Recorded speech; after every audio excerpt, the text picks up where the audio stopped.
오늘 부활주일을 맞이했습니다. 우리 옆 사람과 한번 인사를 나누시면 좋겠습니다. 예수님 부활하셨습니다. 자, 오늘 우리 예수님 부활하신 날을 맞이해서 오늘 부활주일로 예배 자리에 나오신 여러분들 주의 이름으로 환영하고 축복합니다. 일반 사람들도 우리 기독교의 여러 절기들을 익숙하게 많이들 알고 있죠. 대표적으로 성탄절, 추수감사절, 또 부활절, 또 불교로 말하면 또 석가탄신일, 이런 날들은 더 깊은 의미는 몰라도 누구라도 이런 절기 정도는 아마 다 이해를 하고 있습니다. 그런데 여러분, 성탄절의 주인공이 산타크로스 할아버지나 루돌프 사슴코가 아닌 것처럼 성탄절의 주인공은 예수 그리스도가 되겠죠. 그리고 우리가 또 부활절을 이야기할 때 부활절 달걀을 생각하면 안 됩니다. 그래서 삶은 달걀을 참 우리가 한때는 많이 또 이렇게 삶아서 또 나눠주고 이웃과 함께 우리가 했는데, 부활절이 달걀 먹는 날, 달걀을 주고받는 날, 이렇게 또 이해해도 곤란합니다. 그래서 달걀을 주고받는 나름대로의 아주 일부분 의미가 있긴 하지만 어느 순간 별로 부활절과 달걀은 의미가 없겠다라고 하는 생각이 들어서 우리 교회에서는 달걀을 더 이상 집에서는 요리로 삶아 먹고 할 수 있지만 부활절로 연결해서 달걀을 삶지는 않습니다. 만약에 달걀을 부활절의 의미로 우리가 연결을 한다면, 무정란에서 병아리가 만약에 깨어난다고 한다면 이제 어떤 부활과 이렇게 의미를 우리가 연결할 수 있겠지만,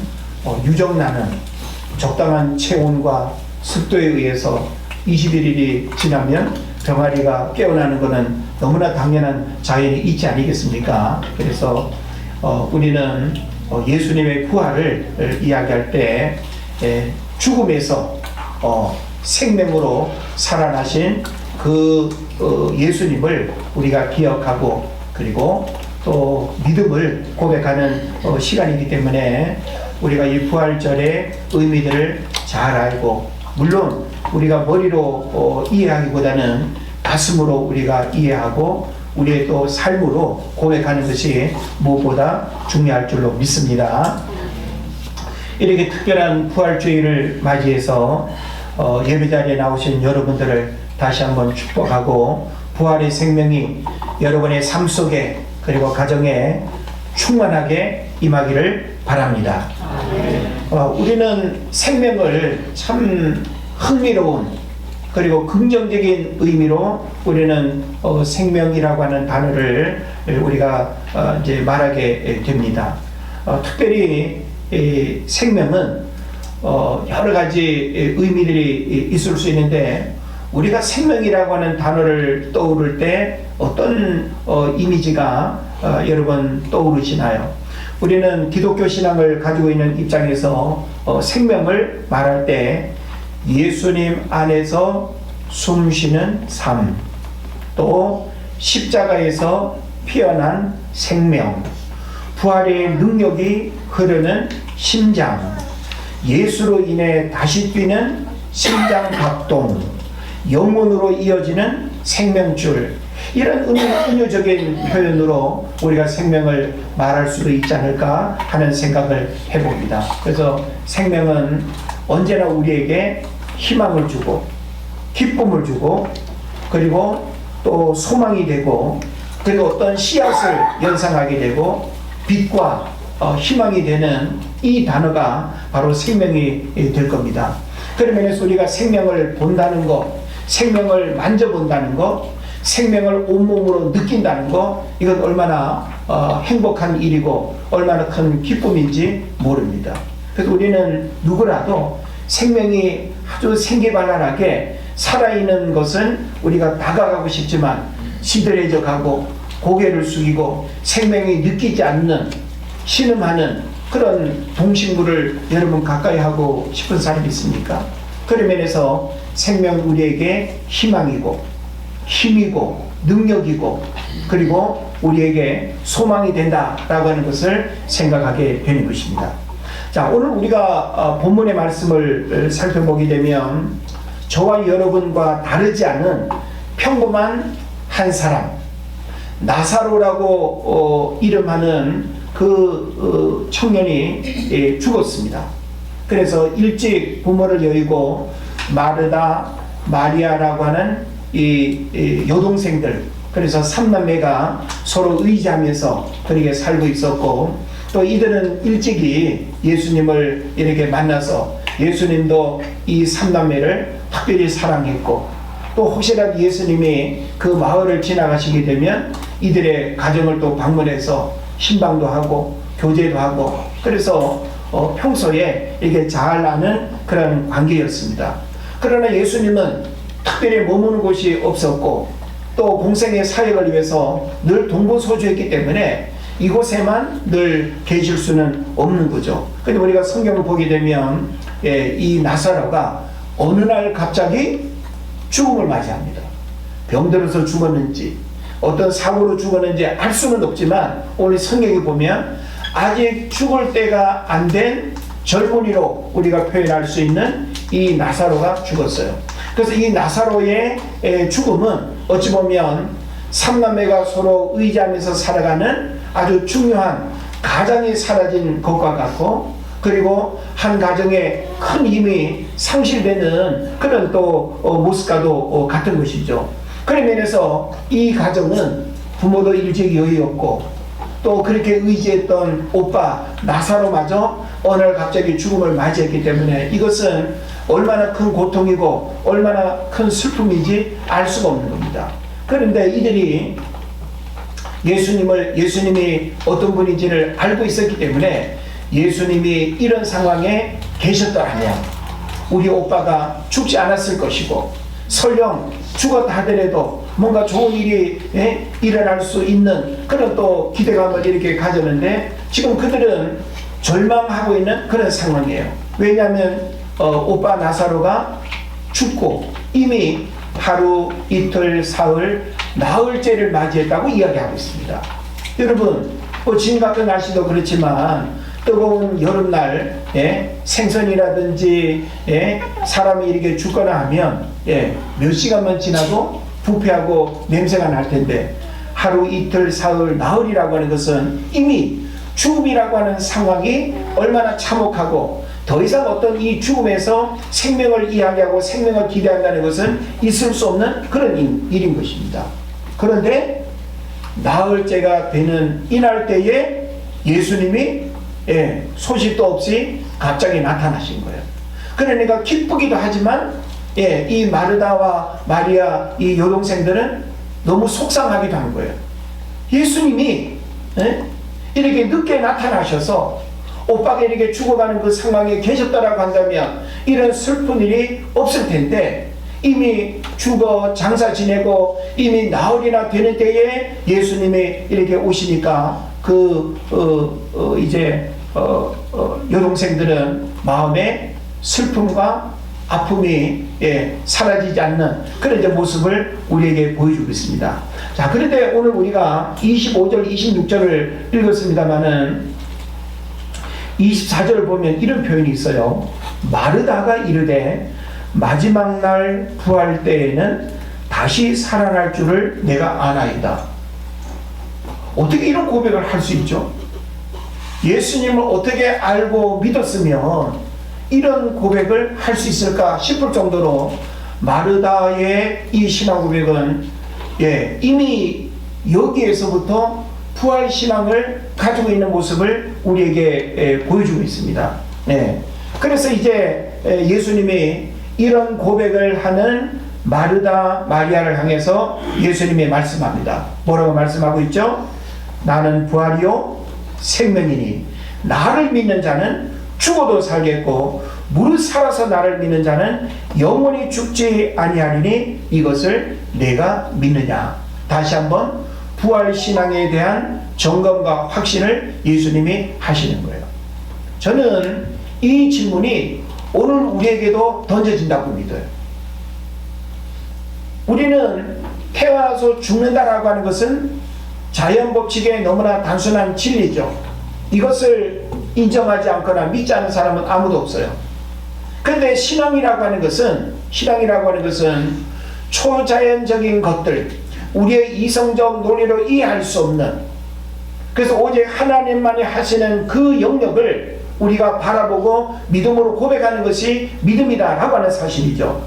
그런 면에서 분명히 우리는 나사로의 그 죽음에 어떤 희망이나 어떤 생명을 기대할 수가 없습니다. 그런데 예수님은 나사로의 그 죽음을 죽음으로 바라보지 않는 거예요. 왜냐하면 예수님에게 있어서는 죽음이 아무 의미가 없어요. 그래서 우리가 오늘 부활절이기 때문에 지난 한 주간 고난주간을 우리가 보내면서 예수님의 그 죽음의 그 행적을 한 주간 우리가 이렇게 다 살펴봤습니다.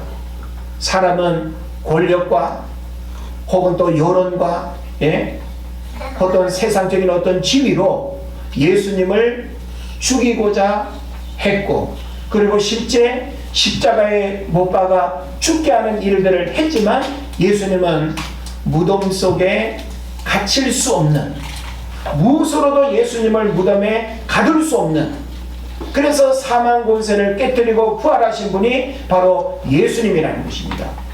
그래서 우리가 세상에 위대한 수많은 사람들이 있지만 그 누구도 죽음 앞에 다 무릎 꿇고, 그리고 모든 사람들이 다 무덤을 남기고 이름만 우리에게 전해주고 있지만 오직 예수님만이 무덤이 없는, 더 이상 죽음의 흔적을 남기지 않은 그런 분이 예수님이 되는 것입니다. 그래서 예수님이 이 상황을 이제 방문을 통해서 아시고는 나사로가 이렇게 장사된 이제 무덤으로 안내를 받습니다. 그리고 예수님이 뭐라고 말합니까? 나사로야 나오너라. 잠자고 있는 우리 아이들을 아침에 엄마 아빠가 희우나 가유나 학교 가야지 일어나, 이런 식의 표현인 거예요. 무슨 뭐 이상한 막 주문과 무슨 아주 요란한 어떤 행위들을 통해서 나사로를 그 죽음에서 일으키는 것이 아니라 그냥 평범한 인사말처럼 예수님께서 나사로야 일어나라, 그 말씀 한마디에 나흘이 되어진 그 죽은 시체 나사로가 생명으로 변화되면서 일어나 움직이고 그 가족들 앞에 서게 됩니다. 놀라운 일이죠. 어떻게 이런 일들이 일어날 수 있을까? 세상에 그 누가 죽음의 문제를 이렇게 움직이고 그리고 죽음의 문제를 이렇게 해결할 수 있을까 하는 생각을 해보면 우리는 오직 예수님만이 산자와 죽은 자의 그런 생명의 문제들을 다루시는 분이다라고 하는 것을 알게 되는 것입니다. 그래서 예수님은 단지 부활을 일으키시는 분이 아니라 부활 그 자체라고 하는 것을 알아야 됩니다. 그래서 본문에서 우리가 이제 그 유명한 표현을 우리가 기억해야 되는데, 제가 전에도 설교로 말씀을 드렸을 거예요. 에고 에이미, 나는 뭐뭇이다 라고 하는 헬라어 말입니다. 에고 에이미, 나는 뭐뭇이다. 성경에서 예수님은 자신을 뭐라고 표현하는 거예요? 나는 부활이요 생명이다 라고 이렇게 말씀하고 있습니다. 우리는 예수님을 우리가 말할 때, 여러분이 예수님을 기억할 때 예수님은 생명이고 부활이다 라고 하는 것을 여러분이 아주 중요하게 깨달아야 됩니다. 그래서 요한복음에서 예수님이 에고 에이미라고 선언하시는 구절은 여러 번 나오는데요, 신적인 자기 계시, 우리가 구약에서는 출애굽기 3장 14절에서 하나님이 I am that I am, 나는 스스로 있는 자니라 라고 하는 이 메시지와 연결되는 그런 이제 암시를 하고 있다는 거죠. 그래서 단순한 자기 소개가 아니라 신적 정체성을 선언하는 표현이라는 거예요. 그런 면에서 나는 박병국이야, 나는 학생이야 라고 하는 그런 어떤 표현이 아니라, 여기서 예수님이 에고 에이미라고 하는 이 표현은 예수님의 그 신적인 정체성을 드러내는 표현이라는 거예요. 그래서 그 핵심적인 내용이 바로 뭡니까? 부활이요 생명이라는 거. 그래서 우리가 예수님을 믿는다라고 하는 것은 예수님의 그 생명과 부활을 우리가 믿음으로 받아들이고, 그 예수님의 생명과 부활이 나를 통해서 또한 또 다른 생명을 낳고 또 다른 부활의 역사가 일어나는 이것을 믿는 일인 줄로 믿습니다. 그래서 우리가 이 부활과 생명이라고 하는 것이 오늘 우리가 부활주의를 보내면서 아주 중요하게 기억해야 될 아주 두 단어가 되는 것입니다. 그래서 이 부활과 생명, 헬라어로는 아나스타시스 카이헤 조에라고 이렇게 말하는데, 자, 부활이라고 하는 이 단어는 아나스타시스라고 하는 단어인데, 우리가 기본적으로 부활이라고 하는 말은 일어난다, 또 다시 살아난다 라고 하는 그런 의미가 되는 거죠. 그래서 죽은 자의 부활을 뜻하는 말이 되는 것입니다. 그 다음에 여기서 생명, 조에라고 하는 단어를 쓰는데, 헬라어에서 생명을 의미하지만 단순히 생물학적 생명이 아닌 하나님으로부터 오는 영원하고 충만한 생명을 뜻하는 것입니다. 그리고 우리도 지금 생명을 가지고 있죠. 여기 화초도 살아있는 동안에 생명을 가지고 있어요. 그래서 이 꽃의 아름다움을 시각적으로 우리에게 보여주고 있죠. 그러나 이 생명은 일시적인 생명인 거예요. 자연 법칙에 주어진 생명인 거예요. 그런데 예수님이 우리에게 주시는 그 생명은 영원한 생명을 말하는 거예요. 죽음이 감히 간섭하지 못하고 세상의 그 무엇으로도 예수님의 생명을 대응할 수 없는, 그래서 고유한 어떤 능력의 주인으로서 바로 예수님의 생명은 그 어떤 생명과 구별된다라고 하는 것을 여러분 깨달으시길 바랍니다. 그래서 예수님은 나는 부활을 가져오는 자 정도가 아니라 그 자체, 곧 부활과 생명의 본질이자 근원임을 말씀하고 있는 것입니다. 그래서 우리가 예수님을 믿는다는 것은 곧 부활의 생명 안에 살아간다는 것입니다. 천국 가는 것이 아니라 지금 여기서 생명으로 살아가는 거예요. 여러분, 천국은 죽어서 가는 천국으로만 이해하면 안 돼요. 그래서 성경이 우리에게 가르치는 천국은 현재적 종말론으로서의 천국을 말하고 있어요. 그거 뭘까요? 예수님을 내가 믿는다라고 하는 것은 예수님의 생명이 내 마음속에 들어와 있는 거예요. 그러면 예수님을 믿는 그 순간부터 우리는 영원한 생명이 이 땅에서부터 이미 시작됐다는 거예요. 그런 면에서 비록 육신의 죽음이 20년 후에 50년 후에 찾아온다 할지라도 우리 육신의 죽음은 그 죽음으로 끝나는 것이 아니라 예수의 생명이 내 안에 있기 때문에 그 생명이 죽음 이후로까지 계속 연장되어지면서 영원한 하나님 나라로 우리가 가게 되는 그 생명이 이미 이 땅에서부터 시작됐다라고 하는 사실을 여러분 깨달으시기를 바랍니다. 아멘. 그래서 저는 우리가 하나님을 믿는다라고 하는 것은 이 부활 생명, 부활 신앙을 우리가 가지고 살아가는 것이 가장 중요해요. 그래서 부활 생명을 가진 사람은 우리가 이 땅에서 맞이하게 될 그 죽음이 하나도 두렵지 않습니다. 언제라도 내게 다가올 그 죽음을 받아들일 수 있고, 그 죽음이 내 인생의 마지막이 아니라 영원으로의 시작이라고 하는 측면에서 본다면 우리 그리스도인에게 죽음은 결코 기피하거나 회피하거나 두려운 대상이 아니라는 것입니다.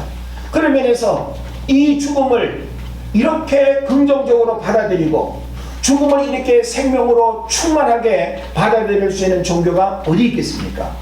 기독교만이 예수 그리스도를 통해서 이 생명의 부활과 생명의 축복이 믿는 자들에게 흘러 넘치는 그런 은혜를 주신 줄로 믿습니다. 그래서 우리는 이 생명을 먼저 받은 자들로서 이 생명이 여러분을 통해서 여러분이 가는 곳곳마다 만나는 사람들에게 이 생명이 흘러넘치기를 우리가 바랍니다. 그리고 또 우리는 세상에 이 부활의 생명이 충만하기를 우리는 바라죠. 그런데 우리가 지금 살고 있는 이 시대를 진단을 해본다면 생명이 사라진 시대를 살아가고 있습니다. 육체적으로도 정신적으로도 영적으로도 생명이 약해지고 있거나 그 생명이 사라지는 그런 시대라는 것입니다. 여러분, 우리가 지금 살고 있는 다양한 삶의 공동체를 한번 들여다보십시오. 여러분의 가정에 생명이 충만합니까? 조직은 있고 만남은 있고 다양한 어우러짐은 있고 다양한 동아리는 있는데 그 어떤 모임 안에 진정한 생명이 충만한 그런 공동체가 얼마나 있는가라고 하는 거예요. 다 지쳐있고 다 병들어 있고 다 신음하고 내가 누군가를 일으켜주고 생명으로 누군가를 살리는 그런 일들이 일어나지 못하는 그런 시대를 우리가 살아가고 있다는 것입니다. 그래서 현대는 놀라운 기술 발전을 이루었지만 아이는 태어나지 않고 있고 어른들은 스스로 생을 포기하고 영혼은 메마르고 교회는 비어가고 있습니다. 지금 우리가 사는 시대는 한마디로 생명이 사라지고 있는 시대라고 하는 것을 우리가 부인할 수가 없는 것이죠. 먼저 여러분, 육체적 생명이 약화되는 시대라고 하는 것을 우리 모두는 다양한 뉴스를 통해서 충분히 공감하고 있습니다. 저출생과 인구 감소는 전 세계적 현상으로 인류의 생명이 줄어들고 있습니다. 한국의 합계 출산율 2024년 기준 0.72명, OECD 국가 중에 최저입니다. 생명이 태어나기보다 생명이 사라지고 생명을 만들어내지 않고 생명이 약화되는 이런 시대에 우리는 이 부활 생명이 이 땅 가운데 충만하게 회복되어야 된다고 하는 사실을 우리가 진지하게 고민해 봐야 되는 것입니다. 또 하나는 정신적 생명이 고갈되는 시대라고 볼 수 있습니다. 정신적 생명이 고갈되는 시대는 어떤 이해를 우리가 할 수 있을까요? 이것은 자살률 증가로 삶의 의지를 잃은 사람들이 너무 많다는 것입니다. 한국 자살률 세계 1위로서 하루 평균 36명이 자살하고 있습니다. 그럼 우리가 예배하는 이 한 시간에도 어딘가에서 한 사람 이상이 생명을 포기하고 있는 거예요. 청소년과 노인 자살률 급증하고 있습니다. 그래서 10대에서 30대까지 사망 원인 1위가 자살입니다.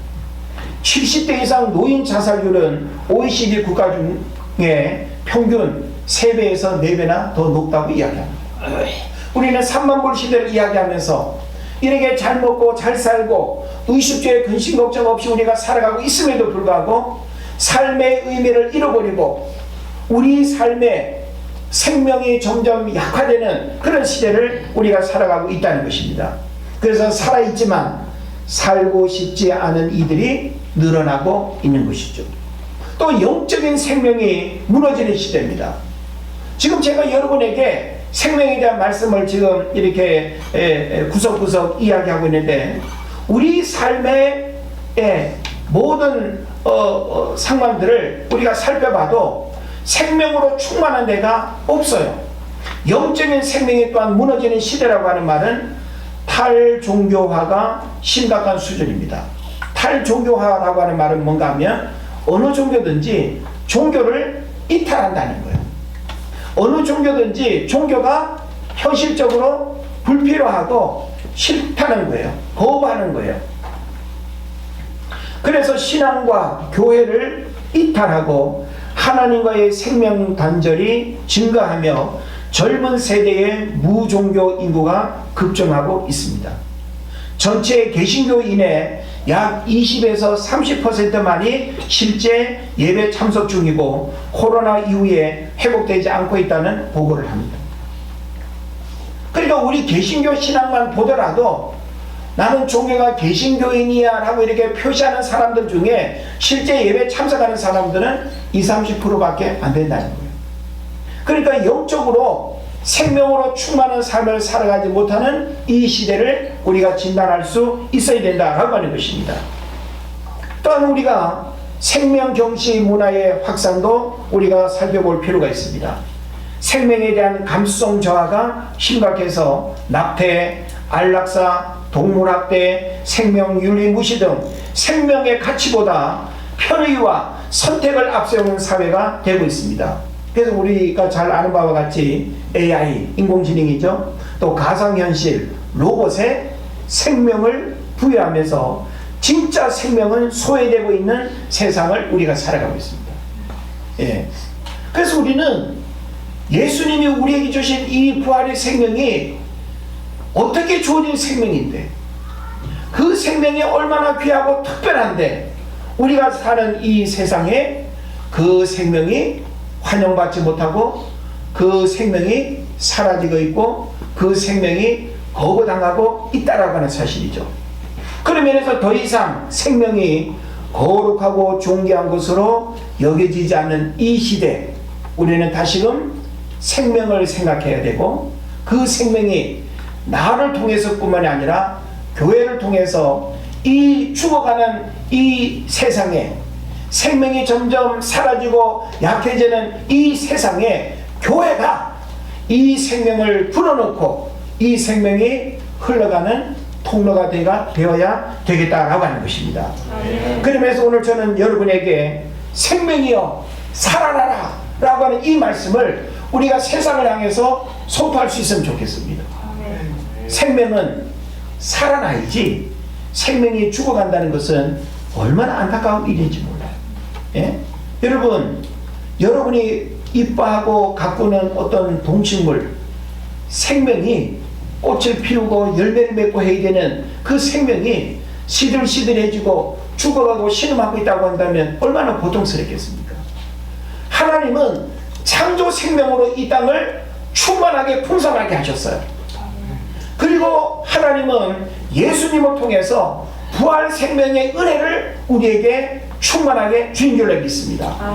그런데 우리 인간이 이 생명을 잃어버렸어요. 이 창조 생명을 거부하고 살아가요.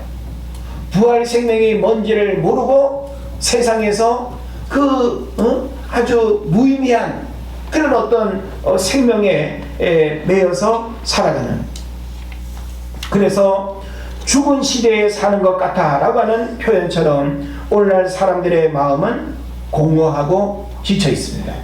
전쟁, 갈등, 고립, 자살, 냉소, 이런 것이 바로 생명을 약하게 하는 거 아니겠어요? 예? 푸틴 대통령이 우크라이나와 전쟁을 하고 있는데 어제부터인가 어느 시간까지 한 며칠간 이 부활절이 있으니까 전쟁을 휴전한다고 그렇게 선포를 하는데, 참 전쟁, 무고한 생명, 누군가의 아들이고 누군가의 오빠고 동생일 수 있는 그 젊은이들이 전쟁이라고 하는 그 싸움터에서 비참하게 죽어가는 이 현실, 누가 만든 겁니까? 그래서 우리는 생명을 약화시키는 이 시대에 생명을 약화시키는 그 수많은 부정적인 것들을 끊임없이 우리는 대적하고 물리치고 자리 잡지 못하도록 해야 될 줄로 믿습니다. 하지만 하나님은 오늘도 죽은 생명을 상실한 이 시대를 향해서 살아나라고 말씀하고 있습니다. 오늘 우리는 생명이 사라지고 약화되고 병들어가고 시들어가는 이 시대를 향해서 외쳐야 됩니다. 생명이여 살아나라. 예? 우리 한번 따라 하실까요? 큰 소리로 저와 같은 열정과 저와 같은 목소리의 톤으로 세상을 향해서 외친다고 생각하고 부활의 생명을 가진 여러분들이 외칠 때에 여러분의 생명도 살아날 뿐만 아니라 여러분이 살아나야 또 다른 누군가를 살릴 거 아니에요. 그죠? 예, 선창합니다. 생명이여 살아나라. 생명이여 살아나라. 예, 조금 마음에 안 들어요. 예. 다시 한번 생명이여 살아나라. 생명이여 살아나라. 우리는 그 생명이 무엇인지를 알고 있어요. 예, 그냥 자연 법칙에서 우리가 보고 경험하는 그 생명과 예수님이 사망 고세를 깨뜨리고 우리에게 주신 그 영원한 생명은 비교할 수 없는 생명이라는 거예요. 일시적인 생명이 아니라 영원한 생명. 세상의 그 무엇으로도 예수님의 생명을 가둘 수가 없었고 막을 수가 없었고 누를 수가 없었는데 오직 예수님의 생명만이 세상을 충만하게 하는 축복이 되는 줄로 믿습니다. 우리가 외쳤던 이 생명이여 살아나라. 저는 구체적으로 몇 가지 우리가 생명이 살아나기를 바라는 그 대상을 향해서 우리가 다시 한번 마음으로 우리가 선포하고 고백했으면 좋겠습니다. 첫째로는 신앙이여 살아나라. 이걸 우리가 좀 외쳐야 되겠다. 오늘 우리는 나름 신앙을 가지고 주의를 지키고 예배 자리에 나옵니다. 그러나 우리 주변에 보면 하나님을 모르는 사람도 있지만 나 교회 다녀봤어. 어렸을 때 다녀봤어. 언제까지 다녀봤어. 그런 사람들도 적지 않습니다. 근데 지금 현재라고 하는 시간에는 그 신앙, 그 믿음 죽어있는 모습으로 살아가는 사람들이 많이 있습니다. 그런 면에서 우리는 신앙이여 살아나라를 외칠 수 있어야 됩니다. 우리 자신을 향해서도 이 시대 그 신앙을 잃어버리고 살아가는 수많은 사람들을 향해서도 신앙이여 살아나라고 외쳐야 되는 것입니다. 그 이유가 뭡니까? 바로 형식적인 예배, 습관적인 기도가 습관적인 기도라든지 종교적인 어떤 행위에 머물러 있는 그런 신앙이 살아 일어날 수 있도록 우리가 외쳐야 되겠다라고 하는 것입니다. 또한 우리는 가정이여 살아나라. 이걸 우리가 외칠 수 있어야 돼요. 그럼 가정이여 살아나라 라고 하면 가정이 막 텐트가 돼가지고 막 돌아다니면서 오늘은 여기서 자고 내일은 저기서 자고 그런 살아남일까요? 아니겠죠. 여러분, 가정이 살아난다는 것은 건물이 아닙니다. 건물은 그냥 하우스가 되겠죠. 가정은 사람의 유기체적인 공동체를 의미하는 것입니다. 오늘 우리의 가정이 어떻습니까? 대화가 없는 침묵, 서로 외면하는 가족들 사이에 생명의 바람이 불어야 됩니다. 아빠들은 가정이 하숙집 같아. 옷만 갈아입고, 가족 간에 진정한 대화가 없고 교제가 없고 사랑이 없는, 그래서 하나님이 가정과 교회를 친히 세우시고 그 가정이 천국 같은 가정으로 살아가기를 원하는데 오늘날 우리의 가정이 지옥 같고 들어가면 나오고 싶고 나오면 들어가고 싶지 않은 이런 가정이 다시금 살아나서 하나님이 사랑으로 충만하게 하신 생명이 충만한 그런 가정으로 살아나야 될 줄로 믿습니다. 또한 우리는 교회여 살아나라를 외칠 수 있어야 돼요. 우리 은혜제일교회도 살아야 되지만 이 지역에 한국교회에 6만 개가 넘는 교회들이 있습니다. 카페가 더 많을까요? 교회가 더 많을까요? 통계가 있던데. 자, 교회는 세상의 그 어떤 건물, 그 어떤 공동체와 다릅니다. 교회가 살아나야 세상이 살아납니다. 생계를 잃은 공동체가 다시 예배와 사랑의 공동체로 살아나야 되고 교회의 그 본질적 사명을 다시금 회복해서 세상의 아픔과 상처를 치유하고 고통 가운데 신음하는 사람들을 어루만져 줄 수 있는 그런 교회. 그래서 우리 인생의 영혼의 문제들을 교회가 책임지고 이끌어 줄 수 있는 그런 교회로 살아나야 될 줄로 믿습니다. 그리고 마지막은 내 영혼이여 살아나라를 외칠 수 있어야 됩니다. 내 영혼이여 살아나라. 뭘 의미하겠습니까? 어찌 보면 오늘날 우리가 교회를 다닌다고 하면서 내 안에 영적인 생명이 사라지고 죽은 시체와 다를 바 없이 육체의 어떤 몸만 이끌고 우리가 왔다 갔다 한다고 한다면 우리는 내 영혼이여 살아나라를 우리가 외칠 수 있어야 됩니다. 여러분들 가족들 중에도 영혼이 살아나야 가족들이 분명히 있을 거예요. 영혼이 죽은 상태로 부활의 생명이 없이 살아가는, 맹목적으로 살아가는 그 인생들을 향해서 우리는 영혼이여 살아나라를 외칠 수 있어야 됩니다.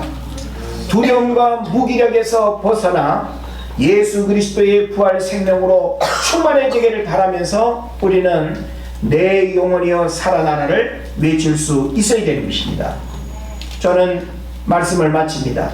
하나님 오늘도 우리에게 말씀하십니다. 에스겔서 37장에 보면 에스겔 골짜기의 마른 뼈들을 향해서 하나님의 말씀이 대언하게 될 때 생명의 군대가 일어났던 것처럼 내가 너희 속에 내 영을 두어 너희가 살아나게 하리니, 이게 바로 하나님의 오늘 우리를 향해서 하시는 말씀입니다. 예수님도 당신이 부활하신 그 부활의 사건을 통해서 그 부활의 생명이 우리 안에 충만하기를 원하신다는 것을 알아야 됩니다. 그래서 부활은 과거의 사건이 아니라 오늘의 현실입니다. 예수님의 부활이 곧 나의 부활이 되고 나의 가정과 공동체의 부활이 되어서 생명을 잃어버리고 생명이 약화되고 생명이 사라지고 신음하는 이 시대에 우리가 예수의 생명으로 다시금 살아나는 이 은혜의 역사들이 올 이 시대 가운데 다시금 회복될 수 있기를 주의 이름으로 축원을 드립니다. 기도합시다.